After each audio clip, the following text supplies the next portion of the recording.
this is the flexible thread component of it. Wow. And then this is so it's about the size of a US quarter. It's about 9 millimeter thick. Those threads look tiny. That's incredible. That is really incredible. That is really incredible. And also, as you're right, most of the actual volume is the battery. Yeah. Wow, this is way smaller than I realized. We're hoping to do 10 by the end of this year. Total of 10. So 8 more. Yeah, I think it's obviously going to get better with each one. It seems to have gone extremely well with the second implant. So even with only roughly, 10-15% of the electrodes working with Noland, with our first patient, we were able to get to achieve a bits per second. That's twice the world record. We'll start like vastly exceeding the world record by orders of magnitude in the years to come. If you were to slow down communication, how do you feel about that? If you'd only talk at, let's say, 1/10 of normal speed, you'd be like, wow, that's agonizingly slow. So now imagine you could communicate clearly at 10 or 100 or 1,000 times faster than normal. And Neuralink it's really a generalized input-output device. It's just reading electrical signals and generating electrical signals. And I mean, everything that you've ever experienced in your whole life, smell, emotions, all of those are electrical signals. That your entire life experience is distilled down to electrical signals from neurons, but that is in fact the case. At least what all the evidence points to. If you trigger the right neuron, you could trigger a particular scent. You could certainly make things glow. I mean, do pretty much anything. Do you think Neuralink is the best current approach we have for AI safety? It's an idea that may help with AI safety. I wouldn't want to claim it's like some panacea or something. That's a sure thing. I mean, many years ago, I was thinking like, well, what would inhibit alignment of collective human will with artificial intelligence? And the low data rate of humans, especially our slow output rate, would necessarily, just because the communication is so slow, would diminish the link between humans and computers. Like the more you are a tree, the less you know what the tree is. Like, let's say you look at a tree, you look at this plant or whatever, and like, hey, I'd really like to make that plant happy, but it's not saying a lot. Do you think there will be a world in the next couple of decades where it's hundreds of millions of people have Neuralinks? Yeah, I do. And let's say you can upload your memories. I think probably a lot of people would choose to have it. It would supersede the cell phone, for example. I mean, it's the biggest problem that a phone has is trying to figure out what you want. So that's why you've got, autocomplete, and you've got output, which is all the pixels on the screen. But from the perspective of the human, the output is so friggin' slow. Desktop or phone is desperately just trying to understand what you want. If you had computers that are doing trillions of instructions per second and a whole second went by, I mean, there's a trillion things it could have done, Hey there. Hope you're enjoying the supercut of Lex Fridman's original 8.5-hour podcast episode with the Neuralink team and the first person to receive the Neuralink implant, Noland Arbaugh. My channel, Neura Pod, covers all topics related to Neuralink, so subscribe or follow if you want more of these videos. Thanks, and let's get back to it. We would be something different. I mean, some sort of futuristic cyborg. I mean, we're obviously talking about, by the way, like, it's not like around the corner. You asked me what distant future is. Like, maybe this is like, it's not super far away, but 10, 15 years, that kind of thing. When can I get one? 10 years? Probably less than 10 years. Depends what you want to do, Well, we feel pretty confident that I think maybe within the next year or two that someone with a Neuralink implant will be able to outperform a pro gamer because the reaction time would be faster. When did you first become fascinated by the human brain? Growing up, both sides of my family, my grandparents, had a very severe form of Alzheimer. And it's incredibly debilitating conditions. I mean, literally, you're seeing someone's whole identity and their mind just losing over time. And I just remember thinking how both the power of the mind, but also how something like that could really lose your sense of identity. A lot of what we know about the brain actually comes from these cases where there are trauma to the brain or some parts of the brain that led someone to lose certain abilities. And as a result, there's some correlation and understanding of that part of the tissue being critical for that function. It's an incredibly fragile organ, if you think about it that way, but also it's incredibly plastic and incredibly resilient in many different ways. The holy grail when it comes to implantable system is to kind of understand how small of a thing you can make. And a lot of that is driven by how much energy or how much power you can supply to it and how you extract data from it. I thought I'd interject real quick here because this section with DJ is quite technical. He talks about his personal reasoning for working on tech for the brain, and then compares Neuralink's device to other commonly used brain devices. Neuralink requires a surgical implant to sew tiny threads into the brain tissue. You can compare this to other devices like EEG that are basically just sensor helmets to detect how much blood flow there is to various areas of the brain. You can imagine some of the trade-offs here. With the Neuralink, you can do almost anything to the brain. With the other devices, you only get so much information, but you don't have to do the surgery. Having electrodes in the brain is like dropping many microphones inside the football stadium. So, how does Neuralink work? From the surgery to the implant to the signal and the decoding process and the human being able to use the implant to actually affect the world outside. And all of this, I'm asking in the context of there's a gigantic historic milestone that Neuralink just accomplished that in January of this year, putting a Neuralink implant in the first human being, Noland. And there's been a lot to talk about there about his experience because he's able to describe all the nuance and the beauty and the fascinating complexity of that experience of everything involved. But on the technical level, how does Neuralink work? Yeah, so there are three major components to the technology that we're building. One is the device, the thing that's actually recording these neural chatters. We call it N1 implant or the link.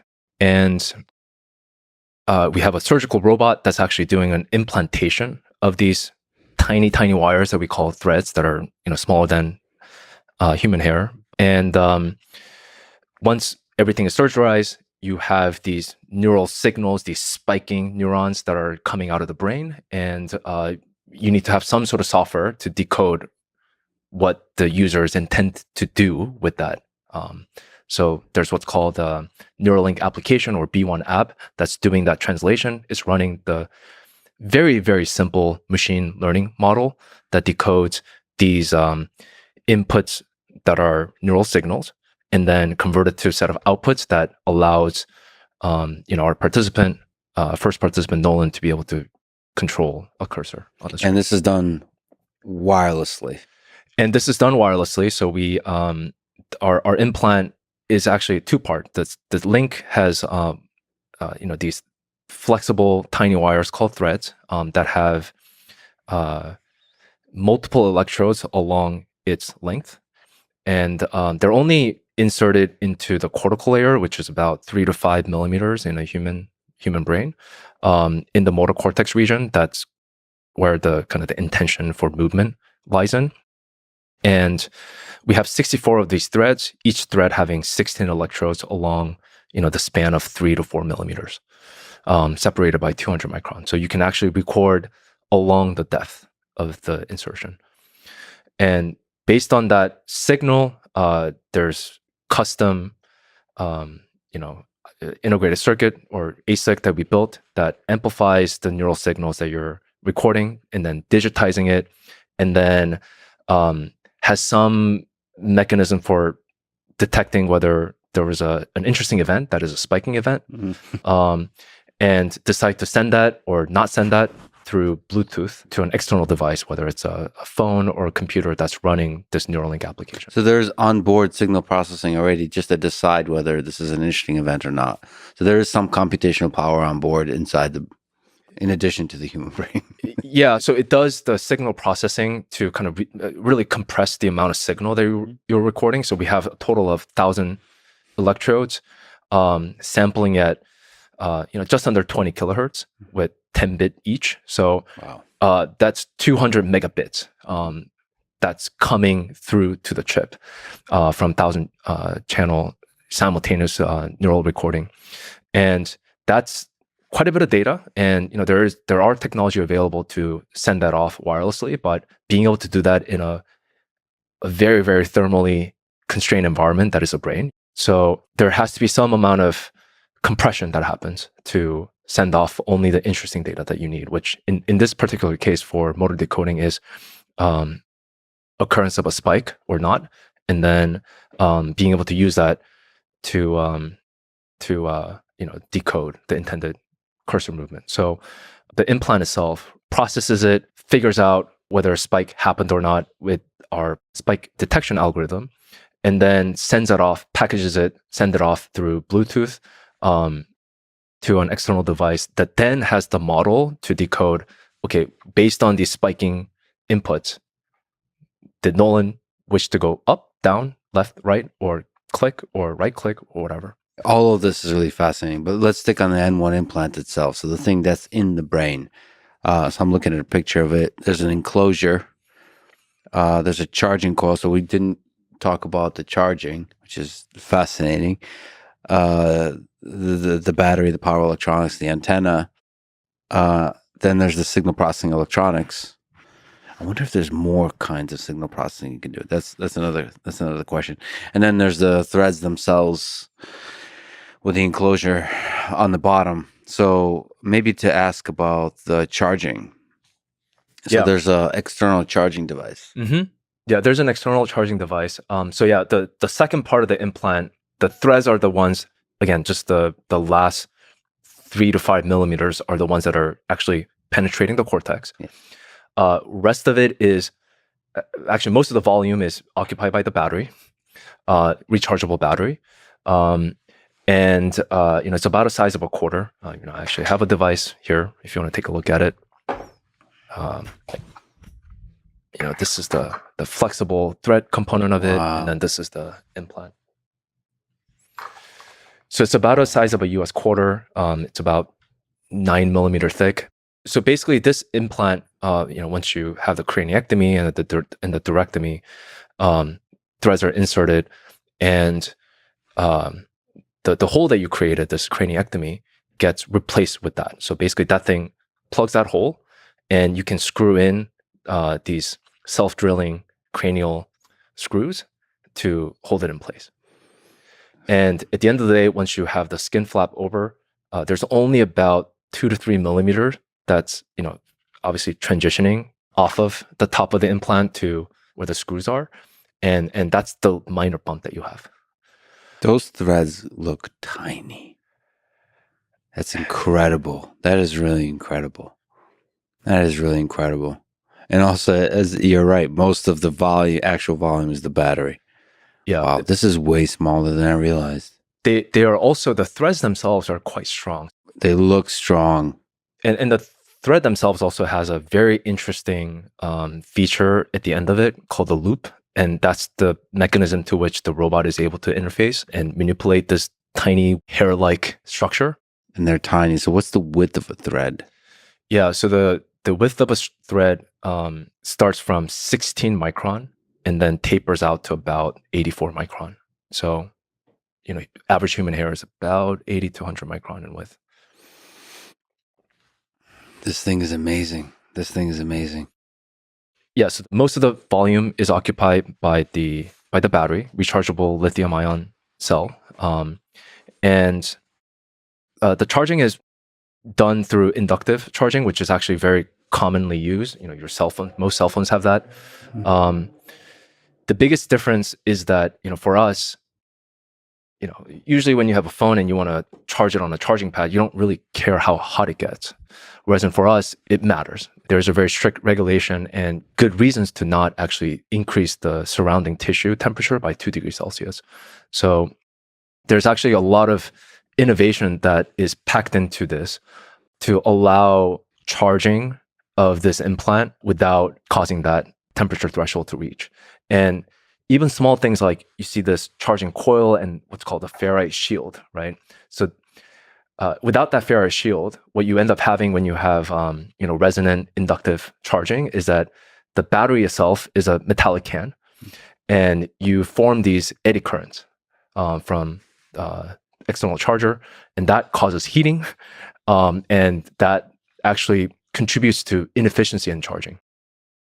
So this ferrite shield, what it does is that it actually concentrate that field line away from the battery and then around the coil that's actually wrapped around it. There's a lot of really fascinating design here. to make it? I mean, you're integrating a computer into a complex biological system. Yeah, there's a lot of innovation here. I would say that part of what enabled this was just the innovations in the wearable. There's a lot of really, really powerful, tiny, low power microcontrollers, temperature sensors, or various different sensors, and power electronics. A lot of innovation really came in the charging coil design, how this is packaged, and how do you enable charging such that you don't really exceed that temperature limit, which is not a constraint for other devices out there. So let's talk about the threads themselves, those tiny, tiny, tiny things. So how many of them are there? You mentioned 1,000 electrodes. How many threads are there? And what do the electrodes have to do with the threads? Yeah, so the current instantiation of the device has 64 threads, and each thread has 16 electrodes for a total of 1,024 electrodes that are capable of both recording and stimulating. The thread is basically this polymer insulated wire. The metal conductor is the kind of a tiramisu cake of gold plat tie. And they're very, very tiny wires, 2 micron in width, so 2/1 millionth of meter. It's crazy that thing I'm looking at has the polymer insulation, has the conducting material, and has 16 electrodes at the end of it. On each of those threads. Yeah, on each of those threads. Correct. 16. Each one of those. Yes, you're not going to be able to 64. see it with naked eyes. And I mean, to state the obvious, or maybe for people who are just listening, they're flexible. Yes. That's also one element that was incredibly important for us. So each of these threads are, as I mentioned, 16 micron in width, and then they taper to 84 micron, but in thickness, they're less than 5 micron. Mm-hmm. And in thickness is mostly, polyimide at the bottom and this metal track, and then another polyimide. So 2 micron of polyimide, 400 nanometer of this metal stack, and 2 micron of polyimide sandwiched together to protect it from the environment that is 37 degrees C bag of salt water. So what's maybe can you speak to some interesting aspects of the material design here? Like, what does it take to design a thing like this and to be able to manufacture a thing like this for people who don't know anything about this kind of thing? Yeah, so the material selection that we have is not, I don't think it was particularly unique. There were other labs, and there are other labs that are kind of looking at similar material stack. There's kind of a fundamental question and still needs to be answered around the longevity and reliability of these microelectrodes that we call, compared to some of the other more conventional neural interfaces devices that are intracranial, so penetrating the cortex, that are more rigid, like the Utah array, that are these 4x4 millimeter kind of silicon shank that have exposed recording site at the end of it. That's been kind of the innovation from Richard Norman back in 1997. It's called the Utah array because he was at University of Utah. And what does the Utah array look like? So it's a rigid type of so we can actually look it up. Yeah. Yeah, so it's a bed of needle. There's Okay, go ahead. I'm sorry. Those are rigid shank. Rigid. Yeah, you weren't kidding. And the size and the number of shanks vary anywhere from 64 to 128. At the very tip of it is an exposed electrode that actually records neural signal. The other thing that's interesting to note is that unlike Neuralink threads that have recording electrodes that are actually exposed iridium oxide recording sites along the depth, this is only at a single depth. So these Utah array spokes can be anywhere between 0.5 millimeters to 1.5 millimeter. And they also have designs that are slanted, so you can have it inserted at different depth. But that's one of the other big differences. And then, the main key difference is the fact that there's no active electronics. These are just electrodes. And then there's a bundle of a wire that you're seeing. and then that actually then exits the craniectomy. That then has this port that you can connect to for any external electronic devices. They are working on or have the wireless telemetry device, but it still requires a through the skin port that actually is one of the biggest failure modes for infection for the system. But turns out a lot of the activities that are happening in the brain and the frequency band with which that's happening is actually very, very similar to sound waves and our normal conversation audible range. So the analogy that typically is used in the field is, if you have a football stadium, there's game going on. If you stand outside the stadium, you maybe get a sense of how the game is going based on the cheers and the boos of the home crowd, whether the team is winning or not. But you have absolutely no idea what the score is. You have absolutely no idea what individual audience or the players are talking or saying to each other, what the next play is, what the next goal is. So what you have to do is you have to drop the microphone into the stadium and then get near the source, like into the individual chatter. In this specific example, you would want to have it, right next to where the huddle is happening. Mm-hmm. So I think that's kind of a good illustration of what we're trying to do when we say invasive or minimally invasive or implanted brain-computer interfaces versus non-invasive or non-implanted brain interfaces. It's basically talking about where do you put that microphone and what can you do with that information. Yeah, we try to place them all around 3 or 4 millimeter from the surface, just because the span of the electrode, those 16 electrodes that we currently have in this version, spans roughly around 3 millimeters. So we want to get all of those in the brain.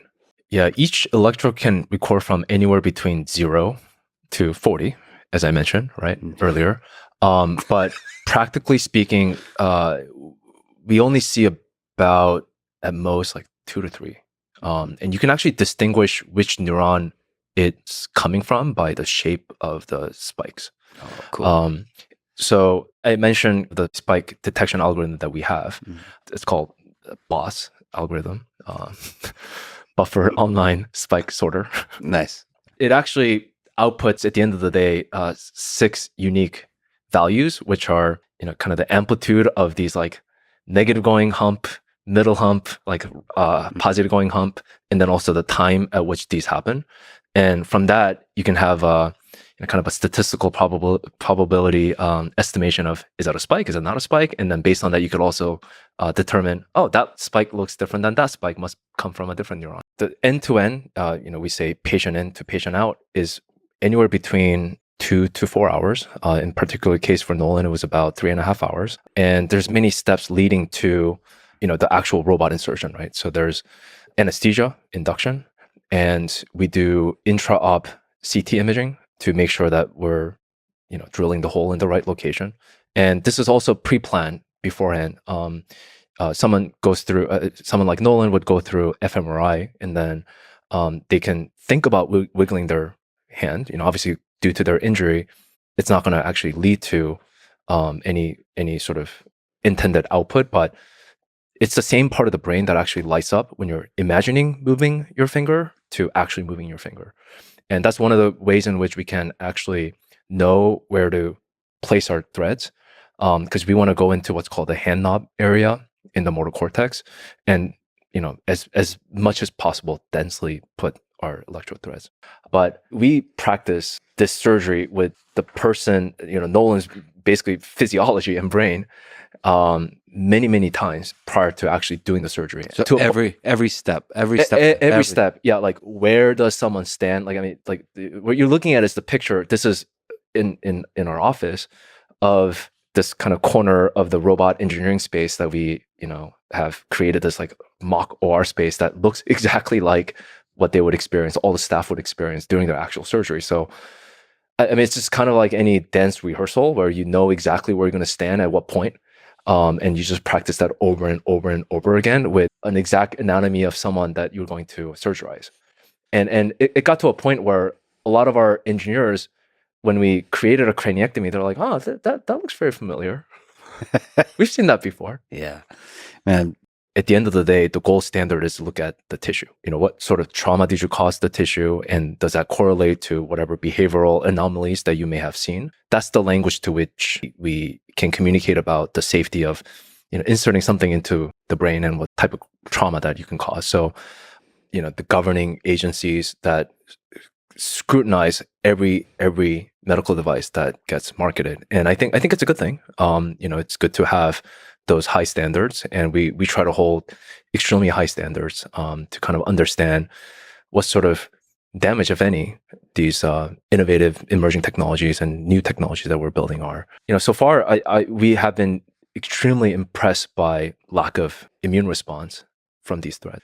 So what you're seeing is in this kind of macro image, you're seeing these like circle highlighted in white, the insertion sites. And when you zoom into one of those, you see the threads. And then in this particular case, I think we're seeing about the 16 wires that are going into the page.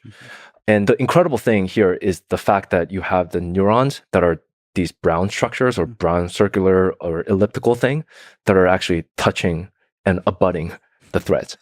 So what this is saying is that there's basically zero trauma that's caused during this insertion. And with these neural interfaces, these microelectrodes that you insert, that is one of the most common mode of failure. So when you insert these threads, like the Utah array, it causes neuronal death around the site because you're inserting a foreign object, right? And that kind of elicits these like immune response through microglia and astrocytes. They form this like protective layer around it. Oh, not only are you killing the neuron cells, but you're also creating this protective layer that then basically prevents you from recording neural signals because you're getting further and further away from the neurons that you're trying to record. And that is the biggest mode of failure. And in this particular example, in that inset, it's about 50 micron with that scale bar. The neurons seem to be attracted to it. But this is also a nice illustration of the size of things. So this is the tip of the thread. Yeah, those are neurons. They're neurons, and this is the thread listening. So our current method for removing the device is cutting the thread, leaving the tissue intact, and then unscrewing and taking the implant out. That hole is now going to be plugged with either another Neuralink or just with kind of a PEEK-based, plastic-based cap. Is it okay to leave the threads in there forever? Yeah, we think so. We've done studies where we left them there, and one of the biggest concerns that we had is like, do they migrate and do they get to a point where they should not be? We haven't seen that. Again, once the scar tissue forms, they get anchored in place. We're not just talking in theory here. Like we've actually upgraded many times. Most of our monkeys or non-human primates, NHP, have been upgraded. Pager, who you saw playing Mind Pong, has the latest version of the device since 2 years ago and is seemingly very happy and healthy and fat. So for Noland, if we were to upgrade, what we would have to do is either cut the threads or extract the threads, depending on kind of the situation there in terms of how they're anchored or scarred in. If you were to remove them with the dural substitute, you have an intact brain, so you can reinsert different threads with the updated implant package. Okay, so for next versions of the implant, the key metrics that we're looking to improve are number of channels, just recording from more and more neurons. We have a pathway to actually go from currently 1,000 to hopefully 3,000, if not 6,000 by end of this year. Wow. And then end of next year, we want to get to even more, 16,000.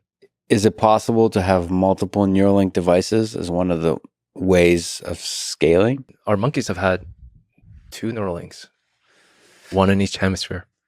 And then we're also looking at, potential of having one in motor cortex, one in visual cortex, and one in wherever other cortex.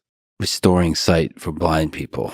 Yeah, I guess I'll start by saying that we actually have been capable of stimulating through our thin film array as well as other electronics for years. We have actually demonstrated some of that capabilities for reanimating the limb in the spinal cord. Obviously for the current EFS study, we've hardware disabled that, so that's something that we wanted to embark as a separate journey. And obviously there are many different ways to write information into the brain. The way in which we're doing that is through electrical, passing electrical current and kind of causing that to really change the local environment so that you can sort of artificially cause kind of the neurons to depolarize in nearby areas. For vision specifically, kind of bringing sight back to those that are blind. There are different forms of blindness. There are forms of blindness where there's some degeneration of your retina, these photoreceptor cells, and rest of your visual processing that I described is intact.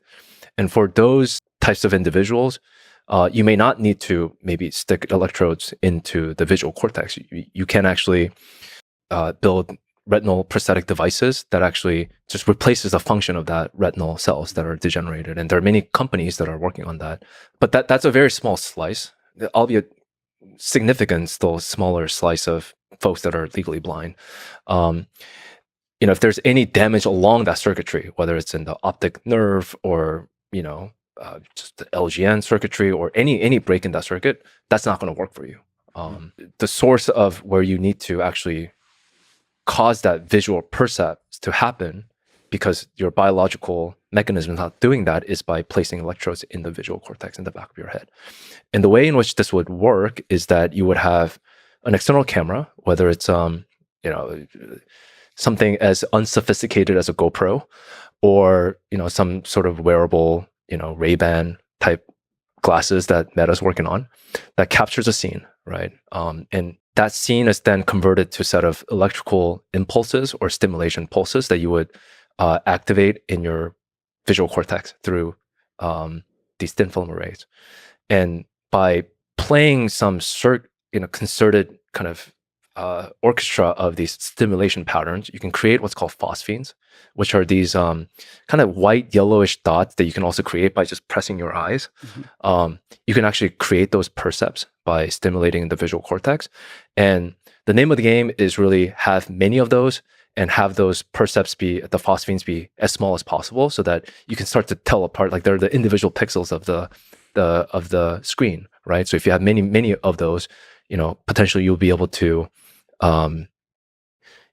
in the long term, be able to actually get naturalistic vision, but in the like short term to maybe midterm, being able to at least be able to have object detection algorithms run on your glasses, the pre-processing units, and then being able to at least see the edges of things so you don't bump into stuff. Would you implant a Neuralink device in your own brain? Absolutely. I mean, maybe not right now, but absolutely. Do you see a world where there's millions of people, like tens of millions, hundreds of millions of people walking around with a Neuralink device or multiple Neuralink devices in their brain? I do. I mean, the entire world that could benefit from these types of things. And then, like if we're talking about kind of next generation of how we interface with, machines or even ourselves, in many ways, I think BCI can play a role in that. And some of the things that I also talk about is I do think that there is a real possibility that you could see 8 billion people walking around with Neuralink. I started studying the brain in undergrad in this neuroimmunology lab. I, from there, realized at some point that I didn't want to just generate knowledge. I wanted to affect real changes in the actual world, in actual people's lives. And so after having not really thought about going into medical school, I was on a track to go into a PhD program. I said, well, I'd like that option. I'd like to actually potentially help tangible people in front of me. It's especially challenging, with all respect to our elders. It doesn't hit so much when you're taking care of an 80-year-old and something was going to get them pretty soon anyway. And so you lose a patient like that, and it was part of the natural course of what is expected of them in the coming years, regardless. Taking care of, a father of 2 or 3, 4 young kids, so someone in their 30s that didn't have it coming, and they show up in your ER having their first seizure of their life, and lo and behold, they've got a huge malignant, inoperable, or incurable brain tumor. You can only do that, I think, a handful of times before it really starts eating away at your armor. I think you have to be borderline evil to fight against a company like Neuralink, or to constantly be taking pot shots at us, because what we're doing is to try to fix that stuff. We're trying to give people options to reduce suffering. We're trying to take the pain out of life that broken brains brings in. And this is just our little way that we're fighting back against entropy, I guess. How deep in the brain can you currently go? Talking broadly about neurosurgery, we can get anywhere. It's routine for me to put deep brain stimulating electrodes near the very bottom of the brain, entering from the top and passing about a 2 millimeter wire all the way into the bottom of the brain. And that's not revolutionary. A lot of people do that. And we can do that with very high precision. I use a robot from Globus to do that surgery, several times a month. It's pretty routine. Neuralink right now is focused entirely on cortical targets, surface targets, because there's no trivial way to get, say, hundreds of wires deep inside the brain without doing a lot of damage. So your question, what do you see? Well, I see an MRI on a screen. I can't see everything that DBS electrode is passing through on its way to that deep target. And so it's accepted with this approach that there's going to be about 1 in 100 patients who have a bleed somewhere in the brain as a result of passing that wire blindly into the deep part of the brain. That's not an acceptable safety profile for Neuralink. We start from the position that we want this to be dramatically, maybe 2 or 3 orders of magnitude safer than that. Safe enough, really, that you or I, without a profound medical problem, might on our lunch break someday say, yeah, sure, I'll get that. I've been meaning to upgrade to the latest version. And so the safety constraints given that are high. And so we haven't settled on a final solution for arbitrarily approaching deep targets in the brain. We actually have made a huge amount of progress sewing electrodes into the spinal cord as a potential workaround for a spinal cord injury that would allow a brain-mounted implant to translate motor intentions to a spine-mounted implant that can affect muscle contractions in previously paralyzed arms. How hard is that to do? We have that working in very crude forms in animals. That's amazing. So we have anesthetized animals doing grasp and moving their legs in a sort of walking pattern. Again, early days, but the future is bright for this kind of thing, and people with paralysis should look forward to that bright future. They're going to have options. Let's take a moment to consider how remarkable this is. Dr. MacDougall is sharing that the Neuralink team has already had positive results where they've essentially tested the equivalent in animals of giving back full body movement to paralyzed people. Most people don't know that when someone is paralyzed, their brain is typically still able to send the signals to the limbs to move. However, there's a physical break in the spinal cord, and so the signals just never reach the limbs. If you could somehow intercept the brain signals and send them wirelessly to stimulate the muscle groups, you could enable a paralyzed person to walk again. That's what Neuralink is going to do. They'll read the neurons in the brain, relay those signals to the spinal cord, and stimulate movement. I mean, we stand on the shoulders of people that made Utah arrays and used Utah arrays for decades before we ever even came along. Neuralink arose partly, this approach to technology arose out of a need recognized after Utah rays would fail routinely because the rigid electrodes, those spikes that are literally hammered using an air hammer into the brain, those spikes generate a bad immune response that encapsulates the electrode spikes in scar tissue, essentially. And so one of the projects that was being worked on in the Anderson lab at Caltech when I got there was to see if you could use chemotherapy to prevent the formation of scar. It's like, things are pretty bad when you're jamming a bed of nails into the brain and then treating that with chemotherapy to try to prevent scar tissue. It's like, maybe we've gotten off track here, guys. Maybe there's a fundamental redesign necessary. And so Neuralink's approach of using highly flexible, tiny electrodes avoids a lot of the bleeding, avoids a lot of the immune response that ends up happening when rigid electrodes are pounded into the brain. And so what we see is our electrode longevity and functionality and the health of the brain tissue immediately surrounding the electrode is excellent. I mean, it goes on for years now in our animal models. Would you have a Neuralink chip implanted in your brain? Yeah. I think use case right now is use a mouse, right? I can already do that. And so there's no value proposition. On safety grounds alone, sure, I would do it tomorrow. Recording speech intentions from the brain might change things as well. The value proposition for the average person.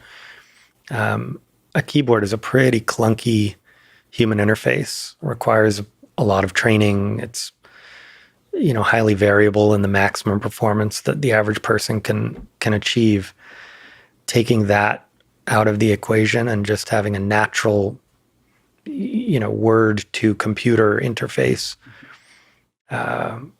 might change things for a lot of people. People with ALS or severe spinal cord injury in a place where they basically can't move physically anymore, really at the end of the day are looking for independence. And that can mean different things for different people. For some folks, it can mean the ability just to be able to communicate again independently without needing to wear something on their face, without needing a caretaker to be able to put something in their mouth. For some folks, it can mean independence to be able to work again, to be able to navigate a computer digitally efficiently enough to be able to get a job, to be able to support themselves, to be able to move out and ultimately be able to support themselves after their family maybe isn't there anymore to take care of them. And for some folks, it's as simple as just being able to respond to their kid in time before they, run away or get interested in something else. These are deeply personal and sort of very human problems. And what strikes me again and again when talking with these folks is that this is actually an engineering problem. This is a problem that with the right resources, with the right team, we can make a lot of progress on. And at the end of the day, I think that's a deeply inspiring message and something that makes me excited to get up every day. A couple maybe special moments during that whole process that I'll never really truly forget. One of them is during the actual surgery. At that point in time, I know Noland quite well. I know his family. And so I think the initial reaction when Noland is rolled into the operating room is just a, oh shit kind of reaction. But at that point, muscle memory kicks in and you sort of go into, you let your body just do all the talking. And I have the lucky job in that particular procedure to just be in charge of monitoring the implant. So my job is to sit there, to look at the signals coming off the implant, to look at the live brain data streaming off the device as threads are being inserted into the brain, and just to basically observe and make sure that nothing is going wrong or that there's no red flags or fault conditions that we need to go and investigate or pause the surgery to debug. And because I had that sort of spectator view of the surgery, I had a slightly removed perspective than I think most folks in the room. I got to sit there and think to myself, wow, that brain is moving a lot. When you look inside the little craniectomy that we stick the threads in, one thing that most people don't realize is the brain moves. Mm-hmm. The brain moves a lot when you breathe, when your heart beats, and you can see it visibly. So, that's something that I think was a surprise to me and very, very exciting to be able to see someone's brain who you physically know and have talked with at length actually pulsing and moving inside there. And what we're trying to measure is really individual neurons producing action potentials. And action potential is, you can think of it like a little electrical impulse that you can detect if you're close enough. And by being close enough, I mean like within, let's say, 100 microns of that cell.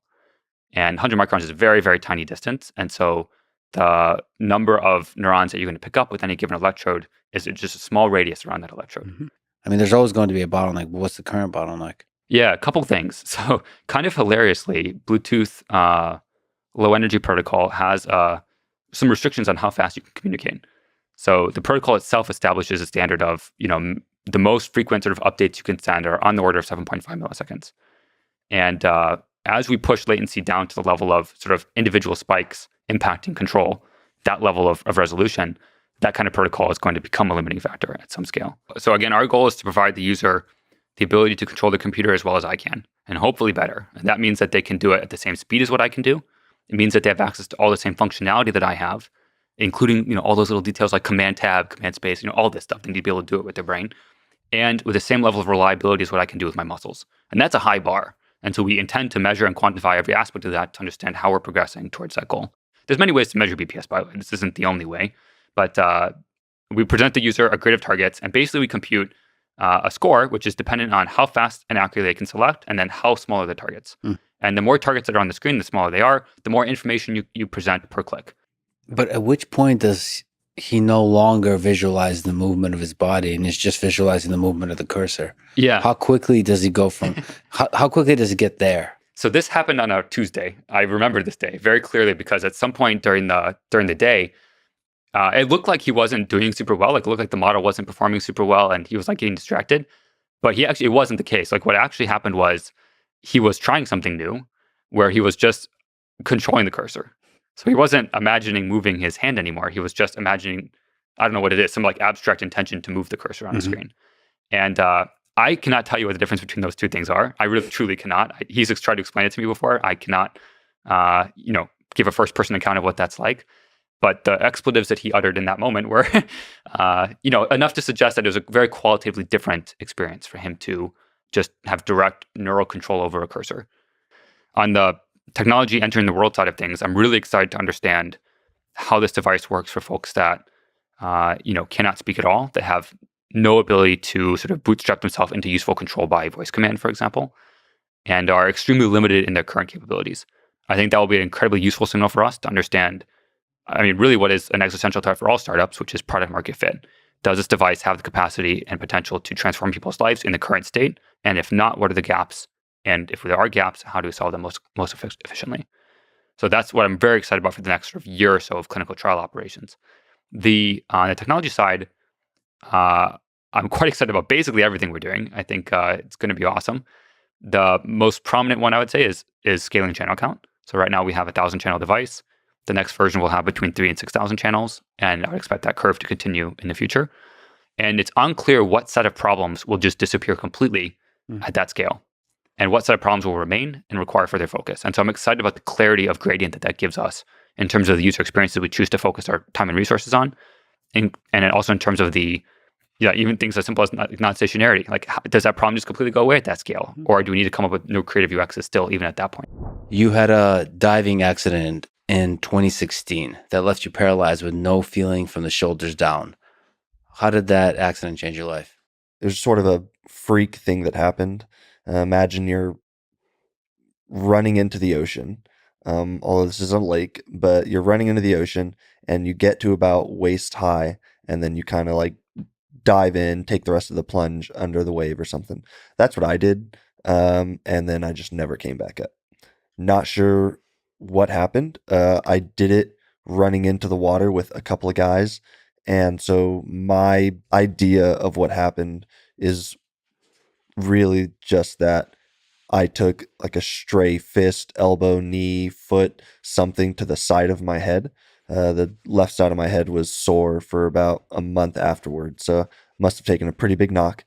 And then they both came up and I didn't. And so I was face down in the water for a while. I was conscious. And then eventually just, realized I couldn't hold my breath any longer and could somehow survive once I left the hospital. And then thank God I had like my family around me. If I didn't have my parents, my siblings, then I would have never made it this far. they've done so much for me, more than like I can ever thank them for, honestly. And a lot of people don't have that. A lot of people in my situation, their families either aren't capable of providing for them or honestly just don't want to. And so they get placed somewhere and, in some sort of home. So thankfully I had my family. I have a great, you say that now, but as soon as the surgery comes, you're probably going to be freaking out. Like you're about to have brain surgery, and brain surgery is a big deal for a lot of people, but it's a even bigger deal for me. Like it's all I have left. The amount of times I've been like, thank you God that you didn't take my brain and my personality and my ability to think, my like love of learning, like my character, everything. Like, thank you so much. Like as long as you left me that, then I think I can get by. And I was about to let people go, like root around in there, like, hey, we're gonna go like put some stuff in your brain, like hopefully it works out. And so it was something that gave me pause. But like I said, how smoothly everything went. I never expected for a second that anything would go wrong. Plus, the more people I met on the Barrows side and on the Neuralink side, they're just the most impressive people in the world. Like I can't speak enough to how much I trust these people with my life and how impressed I am with all of them. And to see the excitement on their faces, to like walk into a room and roll into a room and see all of these people looking at me like we're so excited, like we've been working so hard on this and it's finally happening. It's super infectious, and it just makes me want to do it even more and to help them achieve their dreams. Like, I don't know, it's so rewarding, and I'm so happy for all of them, honestly. This is still the #1 most underrated aspect of Neuralink and all of Elon's companies, the talent and passion each employee has. I've had the good fortune of knowing several people at Neuralink, Tesla, and SpaceX, and they are consistently remarkable. The first little taste I got of it was actually not too long after surgery. Some of the Neuralink team had brought in like a little iPad, a little tablet screen, and they had put up 8 different channels and that were recording some of my neuron spikes. And they put it in front of me. They're like, this is like real time, your brain firing. I was like, that's super cool. My first thought was, I mean, if they're firing now, let's see if I can affect them in some way. So I started trying to like wiggle my fingers, and I just started like scanning through the channels. And one of the things I was doing was like moving my index finger up and down. And I just saw this yellow spike on like top row, like 3rd box over or something. I saw this yellow spike every time I did it. And I was like, oh, that's cool. And everyone around me was just like, what are you seeing? I was like, look at this one. Look at like this top row, 3rd box over, this yellow spike. Like that's me right there. And everyone was freaking out. They started like clapping. I was like, that's super unnecessary. Yeah. I don't know if other quadriplegics, like other paralyzed people, give up. I hope they don't. I hope they keep trying, because I've heard other paralyzed people say, like, don't ever stop. They tell you 2 years, but you just never know. You're the human body's capable of amazing things.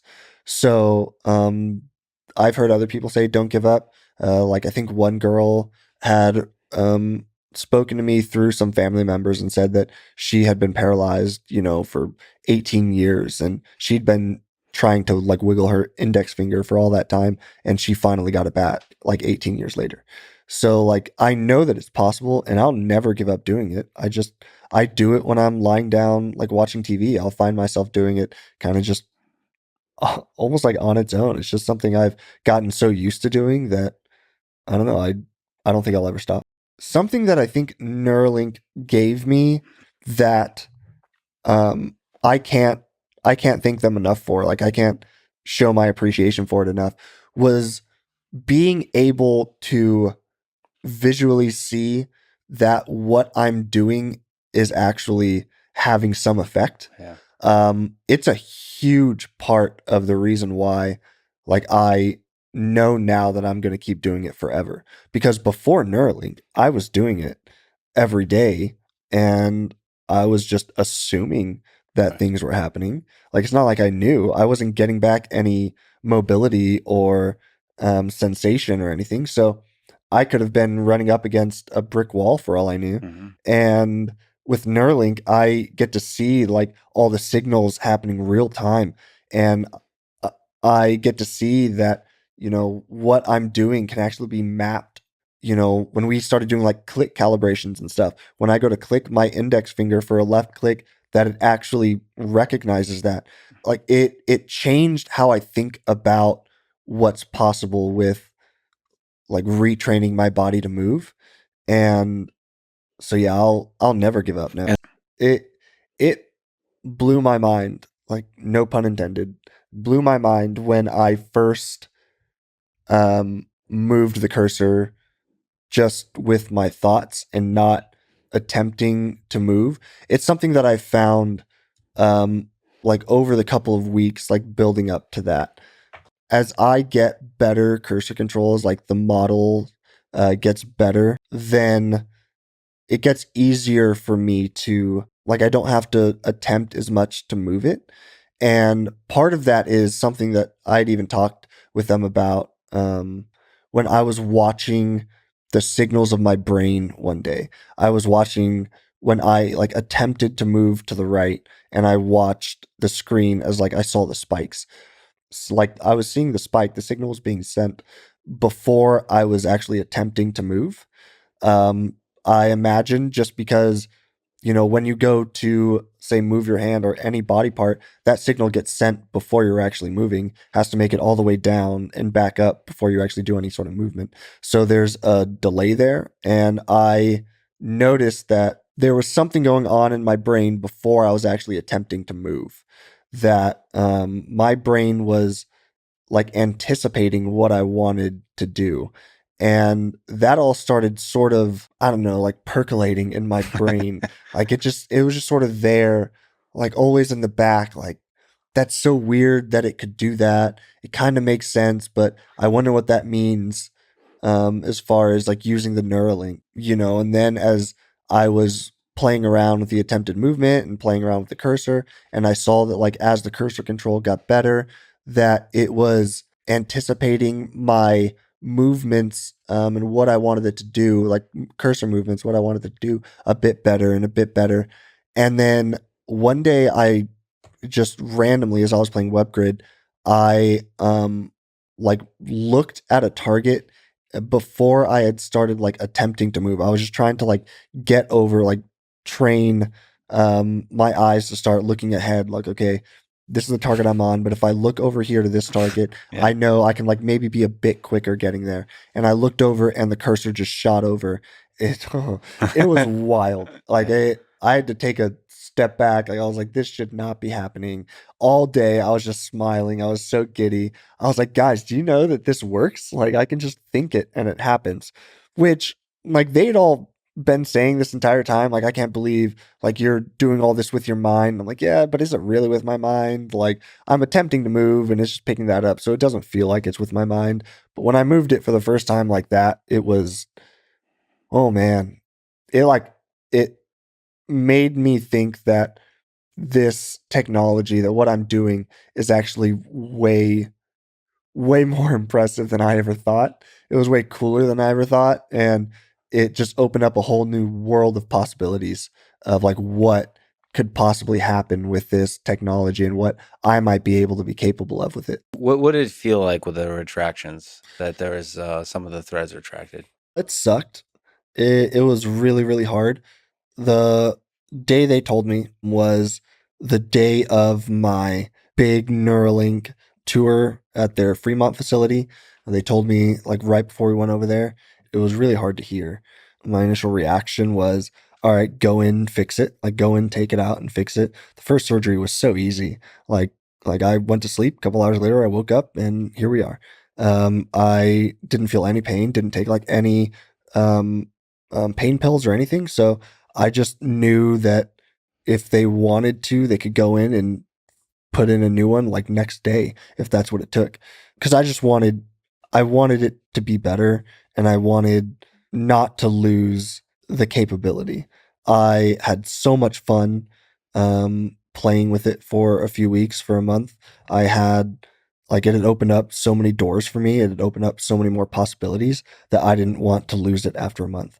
I thought it would have been a cruel twist of fate if I had gotten to see the view from like the top of this mountain and then have it all come crashing down after a month. And I knew, like, say the top of the mountain, but how I saw it was I was just now starting to climb the mountain, and there was so much more that I knew was possible. And so to have all of that be taken away was really, really hard. But then on the drive over to the facility, I don't know, like 5-minute drive, whatever it is, I talked with my parents about it. I prayed about it. I was just like, I'm not going to let this ruin my day. I'm not going to let this ruin this amazing like tour that they have set up for me. Like, I want to go show everyone how much I appreciate all the work they're doing. I want to go like meet all of the people who have made this possible. And I want to go have one of the best days of my life. And I did. And it was amazing. And it absolutely was one of the best days I've ever been privileged to experience. Would you get an upgraded implant device? Sure. Absolutely. Whenever they'll let me. So you don't have any concerns for you with the surgery experience? All of it was like no regrets? No. So everything's been good so far? Yep. You just keep getting upgrades? Yeah. I mean, why not? I've seen how much it's impacted my life already. Yeah. And I know that everything from here on out is just going to get better and better. So I would love to. I would love to get the upgrade. 99% of the things that I can't do myself, obviously I need a caretaker for, someone to physically do things for me. If an Optimus robot could do that, like, I could live an incredibly independent life and not be such a burden on those around me.